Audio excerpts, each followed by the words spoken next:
കോഴിക്കോട് ജില്ലയിൽ വീണ്ടും ഷിഗല്ല കൂടി എത്തുന്നു. കോഴിക്കോട് പയ്യോളി തുറയൂർ പഞ്ചായത്തിലെ 9 വയസ്സുകാരനാണ് പുതുതായി രോഗം സ്ഥിരീകരിച്ചത്. കുട്ടിയുടെ ആരോഗ്യനില ഇപ്പോൾ തൃപ്തികരമാണ്. കഴിഞ്ഞ ദിവസമാണ് കോഴിക്കോട് തുറയൂരിൽ താമസിക്കുന്ന 9 വയസ്സുകാരന് ഷിഗല്ല സ്ഥിരീകരിച്ചത്. വിട്ടുമാറാത്ത കടുത്ത പനിയും വയറിളക്കം കാരണം ലാബിൽ പരിശോധന നടത്തിയപ്പോഴാണ് ഷിഗല്ല സ്ഥിരീകരിച്ചത്. നിലവിൽ കുട്ടിയുടെ ആരോഗ്യനില തൃപ്തികരമാണ്. കുട്ടി ആശുപത്രി വിട്ടു.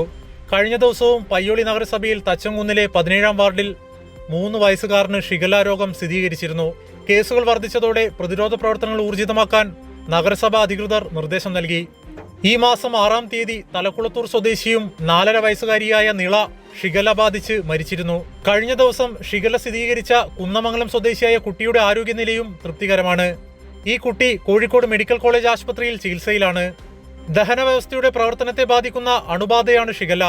മലിനമായ വെള്ളത്തിലൂടെയും ഭക്ഷണത്തിലൂടെയും എളുപ്പത്തിൽ പടരുന്ന രോഗമായതിനാൽ കുട്ടികളും അവശ്യ വിഭാഗത്തിൽപ്പെടുന്നവരും പ്രത്യേകം ജാഗ്രത പുലർത്തണമെന്ന് ജില്ലാ ഭരണകൂടം അറിയിച്ചു. പകർച്ചവ്യാധികളെ പിടിച്ചുകെട്ടാൻ സാധിക്കാത്ത ആരോഗ്യവകുപ്പിനെതിരായി ശക്തമായ പ്രതിഷേധമാണ് ഉയർന്നുവരുന്നത്. കൈരളി ന്യൂസ്, കോഴിക്കോട്.